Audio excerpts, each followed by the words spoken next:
Hey there, Boo Boo Bear.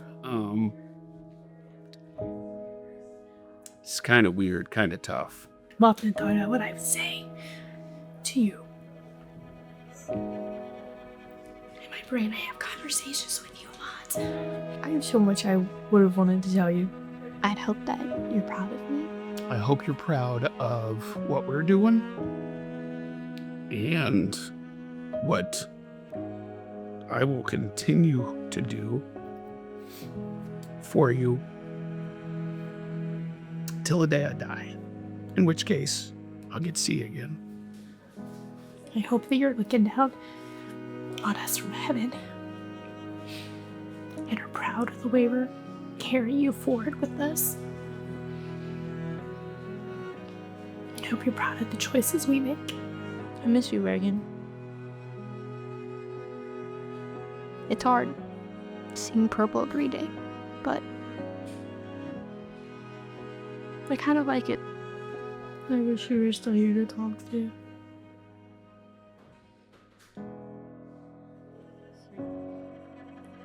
I always felt like you understood me the best. I love you and I miss you, and I will see you in a really long time. I love you. I miss you. And I'm sorry, babe. I'm sorry. I'll be forever grateful I was chosen to be your mama.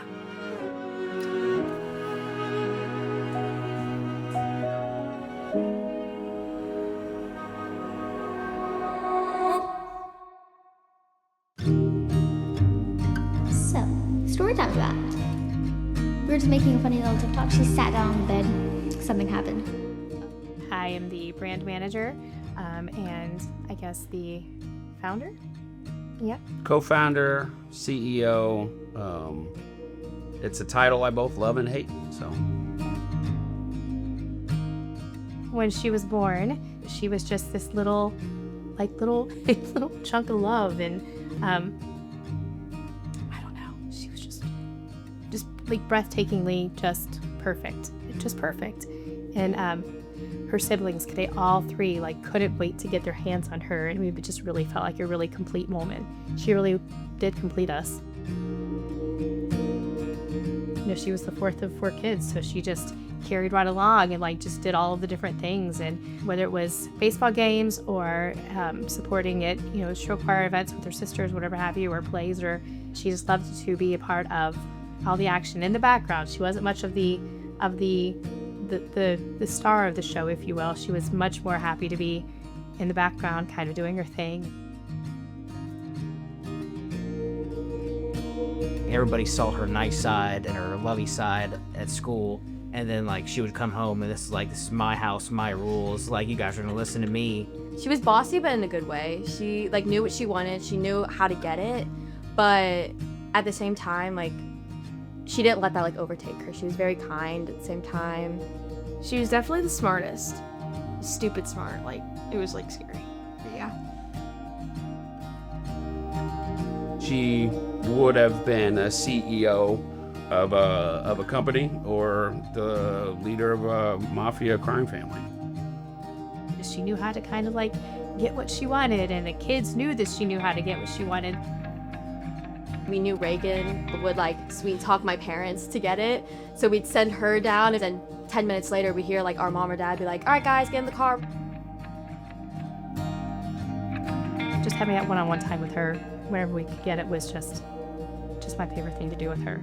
As her siblings were doing all these different things, she wasn't of the age where she was able to participate in a whole lot of different things.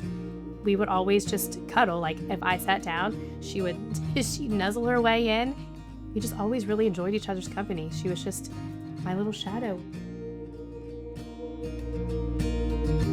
Her and I loved opening our pool together.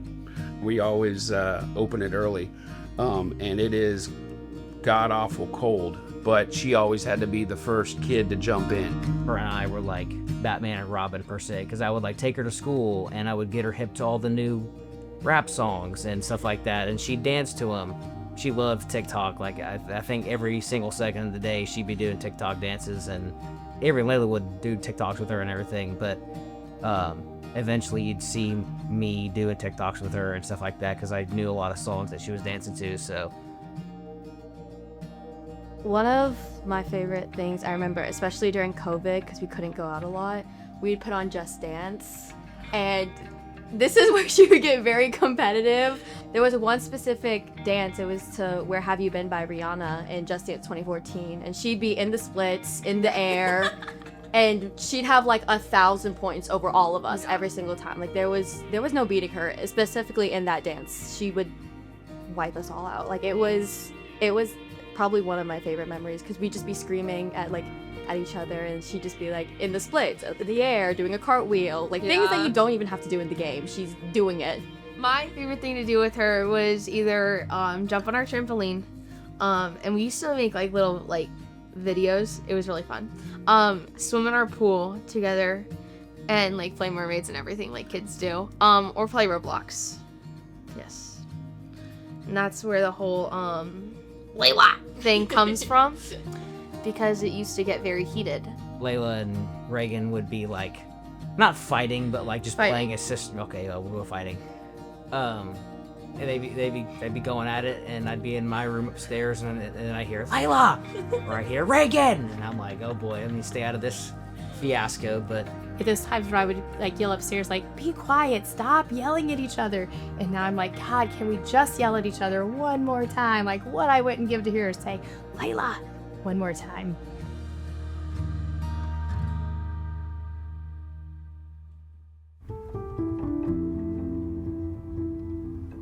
You're probably wondering why she's not making TikToks on her bed no more.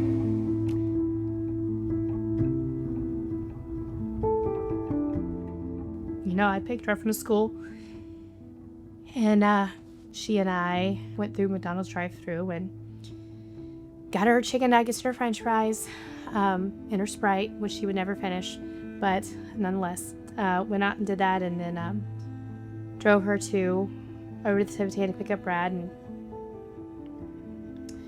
we were sitting there, and he motioned for her to come and join him on the four-wheeler. And she just wanted to kind of sit and eat her chicken nuggets. And I said, no. I said, just go hang out with your dad. It's okay. So, harbor guilt, because I feel like maybe she had an instinct that she needs to stay in the car. And I see them finishing up. And I knew they were going to go over to go put the four-wheeler away. And so I kind of watched them go across, and then there was a building off to the right-hand corner, and I saw them come around, and then I didn't see them anymore. And there's a tree line right there, and I could see above the building that I could see the trees move, and I was like, I just knew, like, that isn't good.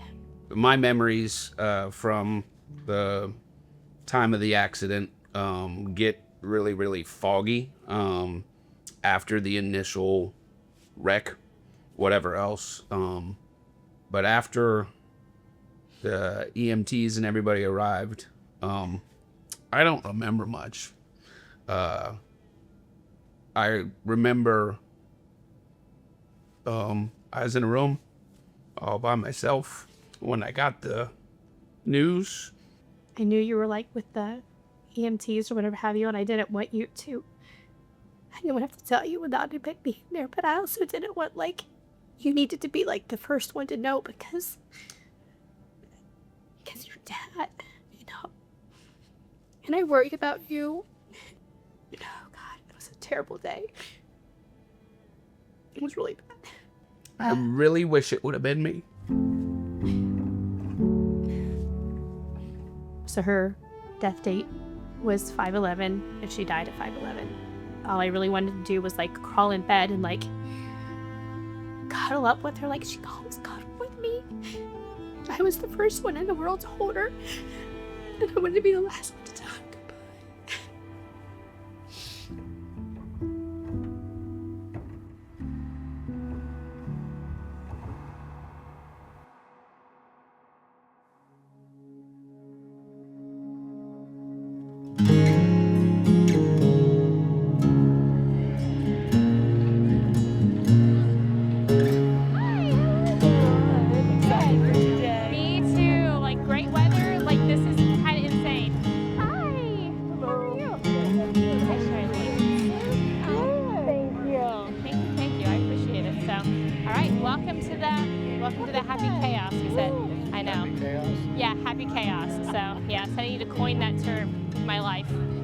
Okay.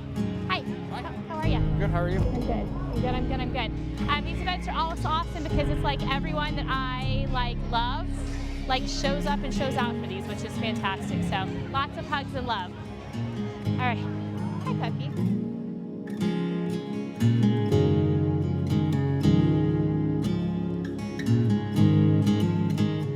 I remember hanging out with friends shortly after the visitation, and I knew right away we had to do something. The funeral home that took care of everything, Webster Funeral Home, I remember talking to Bob Webster, and he said this is by far one of the largest visitations we've ever seen. So it started off with, wanting to pay for the person behind you and give Reagan some recognition, and then to let's do a $10,000 scholarship for the class of 2028. We had our good friends Jason and Holly came up with the name Purple Monkey Project when in the days following, just kind of thinking about things, and the amount of people that wanted to immediately help and get it set up was awesome, and how quickly we were able to start helping kids and start telling her story or in memory of her. It just took off like wildfire.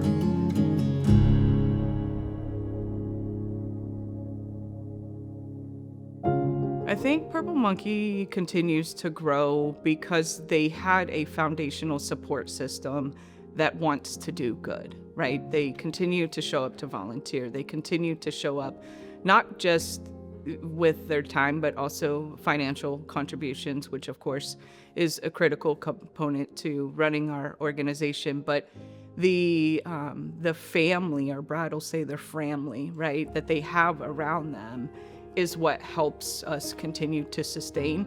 And then we continue to add other communities as we expand our awards. So I think we're in 9 different school districts now with kindness awards, so that gets more awareness out. But even sometimes just wearing a sweatshirt, or I have Purple Monkey shoes, for example, people notice things like that, and then that sparks someone going to our website. But I think at the end of the day, it's that core foundation that has been here for the last 4.5 years. It was interesting when I joined the board what their goals were, which was to give $10,000 in scholarships in Reagan's graduating class, which is the 2028 graduating class. We've blown past that. We'll do $20,000 in scholarships this year, plus all the other awards and community sponsorships that we do. So it's been amazing to see not only that the impact we were able to have, but the reason we're able to have that impact is because of the community support of Purple Monkey Project. And when I say the community, I'm not talking about just individual donors. While those are very important, I'm talking about businesses that get involved with us. I'm talking about people that sponsor our events and come to our events from inside Fairfield and outside of Fairfield, because they see the impact we're having. And that was really important to me when I joined the board, was to make sure, while we certainly want to keep Reagan's memory alive, our sustainability wasn't dependent on the emotion tied to Reagan. It was the sustainability is going to be tied to the impact that we're having on people's lives in the community. So those two things acting together are what I think makes us a very powerful nonprofit and certainly impactful in the community.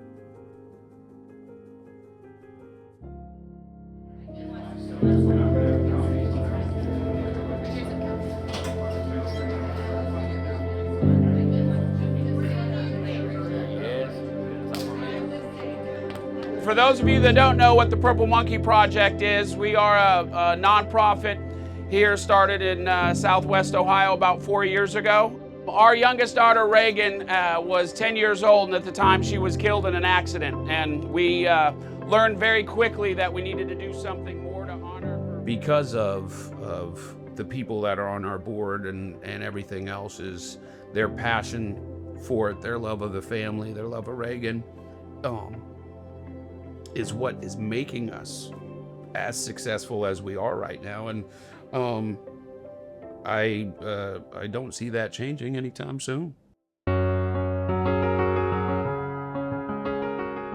If somebody would have said, hey, your mom and dad would make this huge nonprofit organization that stretches from Florida to the state of Wyoming to, just all around the tri-state area, I would have told whoever said that, you're lying. Like, I couldn't ever see this blossoming into what it has become.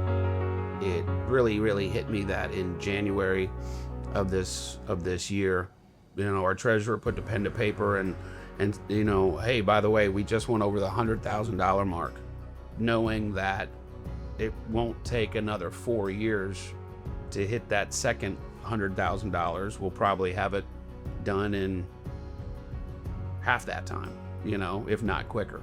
Her original goal of wanting to do one $10,000 scholarship by the time her graduating class in 2028 would be able to do it, we could write that check right now if we wanted to, so that seeing those type of things is what is amazing to me.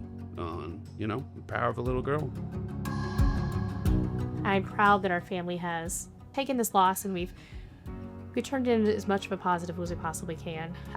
It's not easy. It's not easy for them, especially going through, Alayla's senior year, and it should have been the year that Reagan and Alayla were in school together. This would have been last year, and to be able to, just have that not wreck her. I'm really proud of that. I'm really proud of the fact that we haven't let this sink our family.